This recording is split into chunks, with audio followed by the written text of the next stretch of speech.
തിരഞ്ഞെടുപ്പ് കാലം അടുത്ത് വരുന്നു. ആ തിരഞ്ഞെടുപ്പ് വരുമ്പോൾ തന്നെ പല തരത്തിലുള്ള പ്രതിസന്ധികൾ, പ്രശ്നങ്ങൾ എല്ലാ പാർട്ടികളിലും ഉണ്ടാകാറുണ്ട്. ഇപ്പോൾ കോൺഗ്രസിൻ്റെ കനവ് കാത്ത് കഴിയുന്ന രണ്ട് പേരിപ്പോൾ പുറത്ത് നിൽപ്പുണ്ട്. ഒരാൾ PV അൻവറാണ്, മറ്റൊന്ന് CK ജാനുവാണ്. ഇവർക്ക് രണ്ടുപേർക്കും എങ്ങനെയെങ്കിലും മുന്നണിയിലല്ല ചേരേണ്ടത്, അവർക്ക് പാർട്ടിയിലാണ് ചേരേണ്ടത്. അതായത് കോൺഗ്രസ് പാർട്ടിയിലേക്കാണ് ഇരുവരും എത്താൻ പോകുന്നത്. ഇരുവരും കോൺഗ്രസ് പാർട്ടിയിൽ എത്തുമോ, അത് ആരെങ്കിലും എടുക്കുമോ, അതോ പുറത്താക്കുമോ?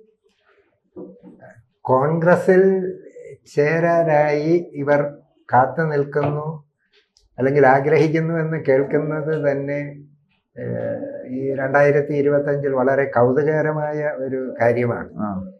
കാരണം കേന്ദ്രത്തിൽ നരേന്ദ്രമോദി സർക്കാർ NDAയും കോൺഗ്രസ് മുക്ത ഭാരതവും, കേരളത്തിൽ പിണറായി വിജയന്റെ നേതൃത്വത്തിൽ CPM കോൺഗ്രസ് മുക്ത കേരളവും ഒക്കെ തുടർഭരണത്തിലൂടെ ലക്ഷ്യം കാണാൻ ശ്രമിക്കുമ്പോൾ, പ്രത്യേകിച്ച് ശ്രീ PV അൻവർ മുഖ്യമന്ത്രിക്ക് വേണ്ടി ഏറ്റവും കൂടുതൽ, ഒരു പക്ഷേ സ്വന്തം പാർട്ടിയിലുള്ളവരെക്കാൾ രൂക്ഷമായും ഘോരവും ബാധിച്ച വ്യക്തിയാണ് ശ്രീ PV അൻവർ.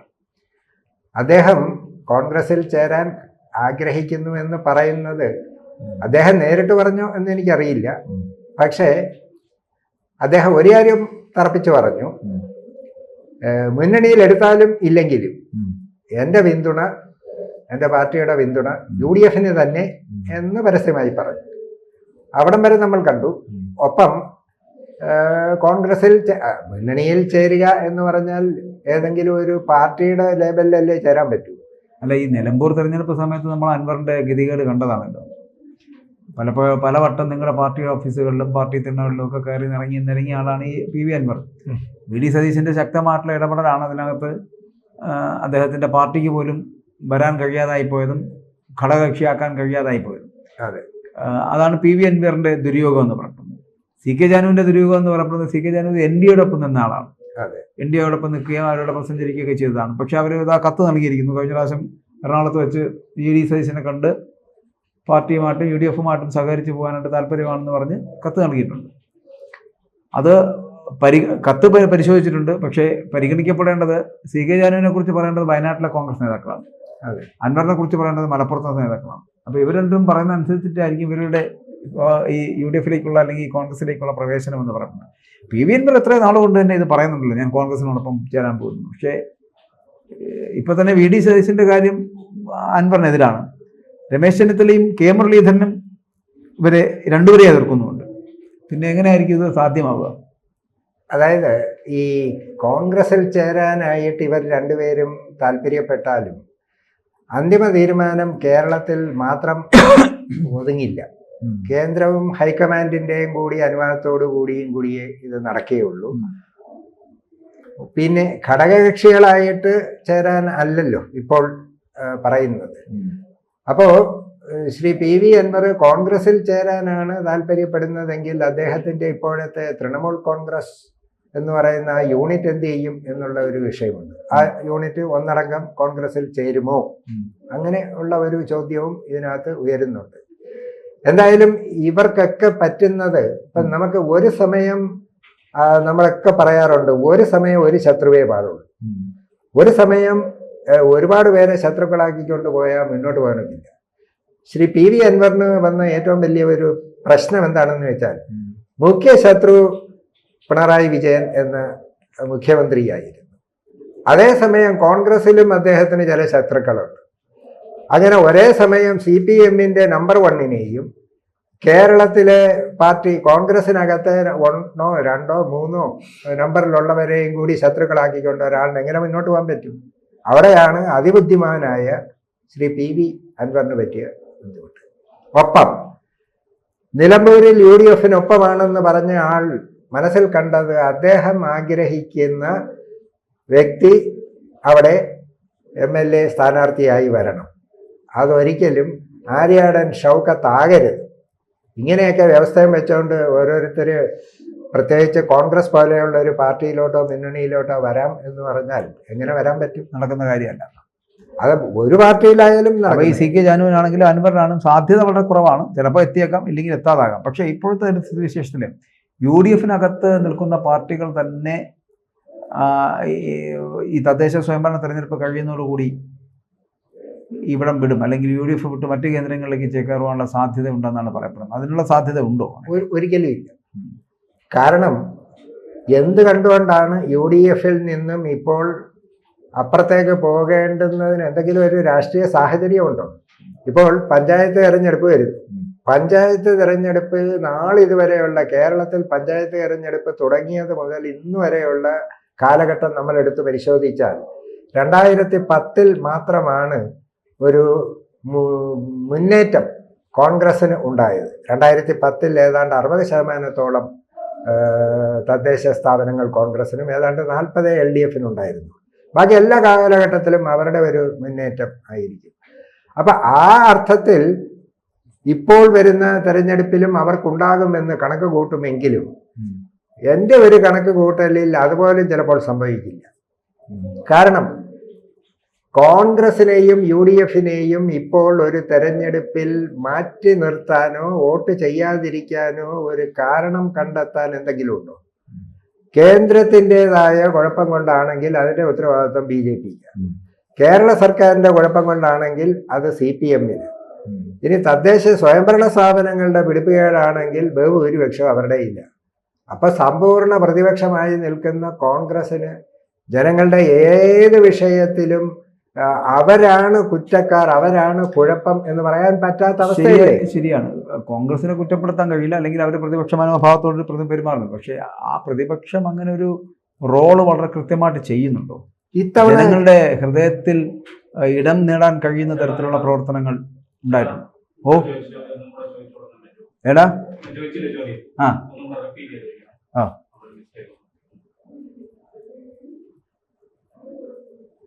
ഫോട്ടോ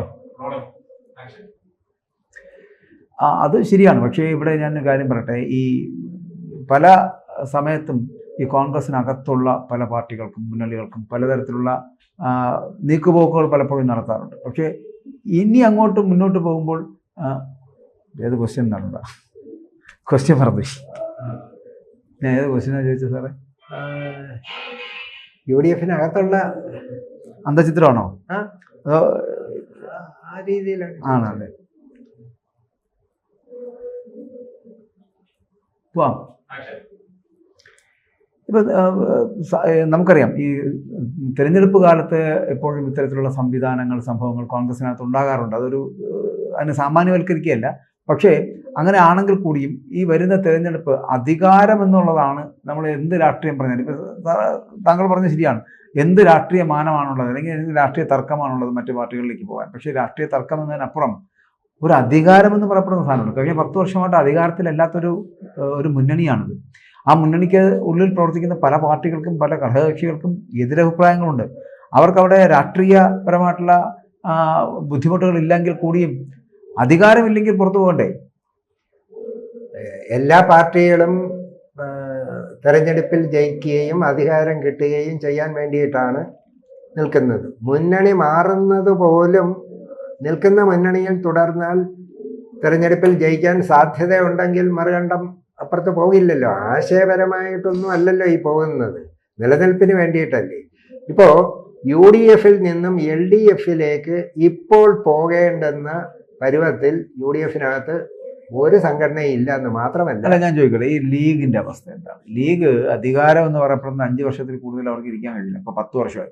ഇനി അടുത്ത വർഷവും നിങ്ങൾ തെരഞ്ഞെടുപ്പിൽ മത്സരിച്ച് ഈ കോൺഗ്രസ്സുകാർ വിജയിക്കുമെന്ന് തോന്നുന്നുണ്ട്. നമുക്ക് അങ്ങനെ പറയാൻ കഴിയുമോ? കോൺഗ്രസ് വിജയിച്ചെത്തി അവർ അധികാരത്തിലേക്ക് എത്തുന്ന ഒരു സ്ഥിതിവിശേഷം ഉണ്ട് എന്ന് നമുക്ക് ഉറപ്പിക്കാൻ പറ്റുമോ? അതും ഉറപ്പിക്കാൻ പറ്റിയില്ല എന്നുണ്ടെങ്കിൽ അവിടെയാണ് ഞാൻ പറഞ്ഞത്, തദ്ദേശ സ്വയംഭരണ തെരഞ്ഞെടുപ്പ് കഴിയുമ്പോഴത്തേനും ചില പാർട്ടികൾ ചില തീരുമാനങ്ങൾ എടുക്കും. അങ്ങനെ ചില തീരുമാനങ്ങൾ എടുക്കുന്നതിലൊരു പാർട്ടി എന്ന് പറയപ്പെടുന്നത് മുസ്ലിം ലീഗാണ്. മറ്റൊന്ന് കേരള കോൺഗ്രസ് ജോസഫ് ഗ്രൂപ്പ. ഈ 2 പാർട്ടികളും ചില തീരുമാനങ്ങൾ എടുത്ത് പുറത്തു പോകാൻ ആഗ്രഹിക്കുന്നുണ്ട്. ആ 2 പാർട്ടികളും ഒരു കാരണവശാലും അത്തരം ചർച്ച ചെയ്യുമെന്നോ അങ്ങനെ ചിന്തിക്കുമെന്നോ പോലും ഞാൻ കരുതുന്നില്ല. കാരണം ജോസഫ് ഗ്രൂപ്പ് നേരത്തെ തന്നെ മാണി ഗ്രൂപ്പും ജോസഫ് ഗ്രൂപ്പും തമ്മിലുള്ള വിഷയം ഒരു വലിയ വിഷയമായിരുന്നല്ലോ. അവർ തമ്മിൽ 2 ഗ്രൂപ്പുകളും കൂടെ ഒന്നു ചേർന്ന സമയത്ത് പോലും ഉമ്മൻചാണ്ടി സാറ് പറഞ്ഞ ഒരു കാര്യമുണ്ട്, ഇപ്പോഴും നമുക്കത് ഓർമ്മയുണ്ട്. എന്ത് വന്നാലും ഉത്തരവാദി നിങ്ങൾ തന്നെയായിരിക്കും. എനിക്കൊരു ഉത്തരവാദിത്വം ഉണ്ടായിരിക്കില്ല. കാരണം അദ്ദേഹത്തിന് അറിയാം ഇത് രണ്ടും കൂടെ ഒന്നാകുന്നതിനേക്കാൾ മുമ്പേ വീണ്ടും രണ്ടാകും എന്നുള്ളത് അറിയാവുന്നതുകൊണ്ട് അനുഭവത്തിന്റെ വെളിച്ചത്തിലാണ് പറഞ്ഞത്. ഇപ്പൊ എന്ത് പറ്റി? അങ്ങനെ ഒന്നായിരുന്നവര് രണ്ടായെന്ന് മാത്രമല്ല, രണ്ടായിട്ട് CPM-ൽ പോയവർ പറ്റുമെങ്കിൽ തിരിച്ചു വരാൻ വേണ്ടിയിട്ടുള്ള ശ്രമങ്ങളാണ് നടത്തുന്നത്. അതിന് തടസ്സം ഉണ്ടാകുന്നത് കോൺഗ്രസിനകത്ത് നിന്നും UDF-നകത്ത് നിന്നും. അല്ല, അവിടെയാണ് ഈ പ്രശ്നം. കാരണം ജോസ് കെ മാണി വിഭാഗത്തിനെ ക്ഷണിച്ചിരിക്കുന്ന അടൂർ പ്രകാശാണ്, UDF-ന്റെ കൺവീനറാണ്. UDF-ന്റെ കൺവീനർ അങ്ങനെ ക്ഷണിക്കുമ്പോൾ സ്വാഭാവികമായിട്ട് UDF-ലുള്ളൊരു ഘടകകക്ഷി എന്ന നിലയിൽ ജോസഫ് ഗ്രൂപ്പിന് സ്വാഭാവികമായിട്ടും അതിനകത്തൊരു അപ്രീതി ഉണ്ടാകും. അല്ല, അതൊന്നും ഔദ്യോഗികമായി ഒരു രേഖാമൂലമുള്ള ക്ഷണമല്ല. ഇപ്പം നമ്മൾ ഏത് മുന്നണി ആയാലും, പ്രത്യേകിച്ച് ഏത് പാർട്ടി ആയാലും, പ്രത്യേകിച്ച് മുന്നണി, ഇപ്പൊ UDF കൺവീനർ അല്ലെങ്കിൽ UDF-ന്റെ കൺവീനറുടെ മുഖ്യ ചുമതല എന്താ? UDF-നെ ശക്തിപ്പെടുത്തുക എന്നുള്ളതാണ്. അപ്പൊ സ്വാഭാവികമായിട്ടും UDF കൺവീനർ മറ്റ് പ്രസ്ഥാനങ്ങളും ജനാധിപത്യ പ്രസ്ഥാനങ്ങൾ പണ്ടൊന്നിച്ച് നിന്നിരുന്നവരൊക്കെ UDF-ൽ വരണം എന്ന് പറയുന്നതിൽ ഒരു തെറ്റുമില്ല. അതിന് അവര് നേരിട്ട് ക്ഷണിച്ചു എന്നുള്ള അർത്ഥത്തിൽ നമ്മൾ എടുക്കണ്ട. അപ്പൊ അങ്ങനെ പറയുമ്പോൾ അവരവിടെ ഒരു ചർച്ച ഉണ്ടാകും. ഇനി ചർച്ച ഉണ്ടായില്ലെങ്കിൽ ഈ പറഞ്ഞതുപോലെ നമ്മളെ UDF-ലേക്ക് വിളിച്ചിട്ടുണ്ട് എന്ന് പറഞ്ഞ് UDF-ൽ ചേരണം എന്ന ആഗ്രഹമുള്ള ഒരു വിഭാഗത്തിന് അതിനകത്തൊരു ചർച്ചയ്ക്ക് അവസരം ഉണ്ടാക്കി കൊടുക്കുകയാണ്. അങ്ങനെ അവർ വരാൻ തയ്യാറാണ് എന്ന് പറയുകയാണെങ്കിലാണ് അവരെ ഉൾക്കൊള്ളാൻ ജോസഫ് ഗ്രൂപ്പ് തയ്യാറാണോ, സീറ്റുകൾ തമ്മിൽ എങ്ങനെ വേണമെന്നൊക്കെയുള്ള രണ്ടാം ഘട്ടമാണ്. ഒന്നാം ഘട്ടം അവരതിന് തയ്യാറാകുന്നു എന്നുള്ളതിന് വേണ്ടിയിട്ടുള്ള ഒരു സൂചനയായിട്ടാണത്. പിന്നെ UDF കൺവീനർക്ക് ഒറ്റയ്ക്ക് മുന്നണിയിൽ ഒരു കക്ഷിയെ ചേർക്കാൻ ഒക്കില്ലല്ലോ. അപ്പോൾ ഒരു ചർച്ചയ്ക്ക് വേണ്ടിയിട്ടാണ് അങ്ങനെ വരുന്നത്. അപ്പം UDF കൺവീനർ ക്ഷണിച്ചു എന്നുള്ളത് കൊണ്ട് KPCC പ്രസിഡന്റോ പ്രതിപക്ഷ നേതാവോ ബാക്കിയുള്ളവരോ അതിനെ എതിർക്കും എന്നൊന്നുമില്ല. ഇനി ലീഗിന് 5 കൊല്ലത്തിൽ കൂടുതൽ പുറത്തു നിൽക്കാൻ പറ്റില്ല എന്ന് പറഞ്ഞു. 10 വർഷമായിട്ട് അവര് നിൽക്കുന്നില്ലേ? അതാ പറഞ്ഞു, അതിൽ കൂടുതലായി പോയി, ഇനി നിൽക്കില്ല എന്ന് പറയാനൊക്കെ. കാരണം അല്ല, ഈ തദ്ദേശ സ്വയംഭരണ തെരഞ്ഞെടുപ്പിൽ ഒരു പരാജയം വീണ്ടും കോൺഗ്രസിന് ഉണ്ടാവുകയാണെങ്കിൽ, അല്ലെങ്കിൽ UDF-ന് ഉണ്ടാവുകയാണെങ്കിൽ സ്വാഭാവികമായിട്ടൊരു ചിന്തയിലേക്ക് പോകും. കാരണം തദ്ദേശ സ്വയംഭരണ തെരഞ്ഞെടുപ്പ് എന്ന് പറയുന്നത് നിയമസഭാ തെരഞ്ഞെടുപ്പിന്റെ ഒരു ട്രയൽ റണ്ണാണ്. അങ്ങനെ വരുമ്പോൾ അതിനകത്തും നമ്മൾ വിചാരിക്കുന്ന അത്ര നേട്ടം ഉണ്ടാക്കാൻ UDF-ന് കഴിയുന്നില്ല എന്നുണ്ടെങ്കിൽ അപ്പോൾ തന്നെ കാര്യം മനസ്സിലാവും. കാരണം ഇനി ഇവിടെ നിന്നിട്ട് കാര്യമില്ല, ആ നിയമസഭാ തെരഞ്ഞെടുപ്പിലും പണി പാലും വെള്ളത്തിൽ കിട്ടുമെന്ന് UDF-ന് കിട്ടുമെന്നുള്ളത് മുസ്ലിം ലീഗ് മനസ്സിലാക്കും. മുസ്ലിം ലീഗ് എന്ന് മാത്രമല്ല, കൂടെ നിൽക്കുന്ന പല ഘടകകക്ഷികളും മനസ്സിലാക്കും. അങ്ങനെയാണെന്നുണ്ടെങ്കിൽ UDF ശിഥിലീകരിച്ചു പോകും. അല്ല, അത് ആണെങ്കിൽ എന്നുള്ള രീതിയിലാണ് നമ്മൾ ചർച്ച ചെയ്യുന്നത്. പക്ഷെ അതിനുള്ള സാധ്യത വളരെ കുറവാണ്. കാരണം ഉപതെരഞ്ഞെടുപ്പുകൾ നടന്നെടുത്ത് ആകെ കൂടി ആലത്തൂരിൽ പോലും, കോട്ടയായിട്ട് പോലും ഭൂരിപക്ഷം 40,000 എന്നുള്ളത് ഏതാണ്ട് നേർ പകുതിയിലും താഴെയായിട്ട് പോയി.